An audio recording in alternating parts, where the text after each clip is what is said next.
ইসলামী আন্দোলন তো ইনসাফ ভিত্তিক সমাজ কায়েমের জন্য দীর্ঘদিন যাবৎ লড়াই করে আসছে। হাদির হত্যাকাণ্ড এটা আমরা শুরু থেকে বলে আসছি। এখানে সিকিউরিটি ফেলিওর হয়েছে, তার মাথায় বুকে গুলি লাগতে পারে, এই আশঙ্কা বারবার করে যাওয়ার পরেও রাষ্ট্র যথাযথ নিরাপত্তা ব্যবস্থা করতে পারে নাই। আমাদের তরুণ সমাজ চাচ্ছে স্বরাষ্ট্রমন্ত্রী উপদেষ্টা পদত্যাগ। ওনার উচিত ছিল আর আগেই পদত্যাগ করে চলে যাওয়া।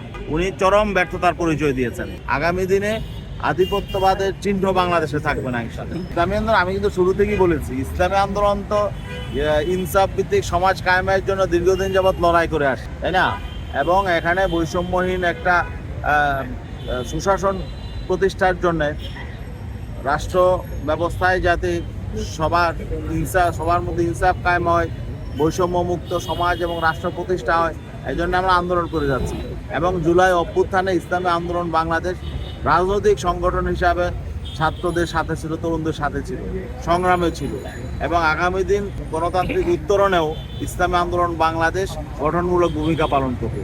এবং হাদি না শুধু, আজকে আমাদের এই জুলাই অভ্যুত্থানে যারা শাহাদত বরণ করেছে, যাদের অঙ্গহানি হয়েছে, তাদের সকলেরই স্বপ্ন ছিল বৈষম্যহীন ইনসাফ ভিত্তিক একটি রাষ্ট্র যেখানে সুশাসন প্রতিষ্ঠা হবে, সকলের অধিকার প্রতিষ্ঠা হবে। ইনশাআল্লাহ ইসলামী আন্দোলন বাংলাদেশ এই আদর্শকে লালন করে, ধারণ করে এবং ইসলামী আন্দোলন বাংলাদেশ জুলাইয়ের বিপ্লবীদের যে চেতনা বাস্তবায়নের জন্য কাজ করে যাবে। হাদির হত্যাকাণ্ড এটা আমরা শুরু থেকে বলে আসছি। এখানে সিকিউরিটি ফেলিওর হয়েছে। হাদি আশঙ্কা করেছিল আগে থেকে যে সে আঘাত প্রাপ্ত হতে পারে এবং তার জীবন নাশ হতে পারে, তার মাথায় বুকে গুলি লাগতে পারে। এই আশঙ্কা বারবার করে যাওয়ার পরেও রাষ্ট্র যথাযথ নিরাপত্তা ব্যবস্থা করতে পারে নাই। এটা রাষ্ট্রের ব্যর্থতা, সরকারের ব্যর্থতা। এখন আমরা দেখছি যে এই আততায়ী তাকে গুলি করে যাওয়ার পরে আজকে এক সপ্তাহের বেশি সময় হয়ে গেল। আসলে রাষ্ট্র কার্যকর কোনো ব্যবস্থা নিতে পারে নাই, অপরাধীদেরকে গ্রেফতার করতে পারে নাই। এটা আমাদের জন্য লজ্জার বিষয়।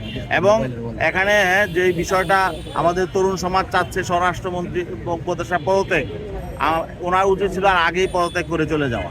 উনি চরম ব্যর্থতার পরিচয় দিয়েছেন। আমরা ভেবেছিলাম, প্রধান উপদেষ্টা বক্তব্য দিয়েছেন, আমরা ভেবেছিলাম সেই বক্তব্যে খুনিদের ব্যাপারে এবং যারা ঘাতকদের ব্যাপারে তারা কি উদ্যোগ নিয়েছে সুস্পষ্টভাবে বলবেন, কিন্তু আমরা সেটা স্পষ্টভাবে প্রধান উপদেষ্টার মুখ থেকেও সেটা শুনতে পারি নাই এবং সরকারি পক্ষ থেকে এখন শুনতে পারি না আসলে ঘাতকরা কোথায় আছে, এদের ব্যাপারে সরকারের কি উদ্যোগ। এটা দুর্ভাগ্যজনক।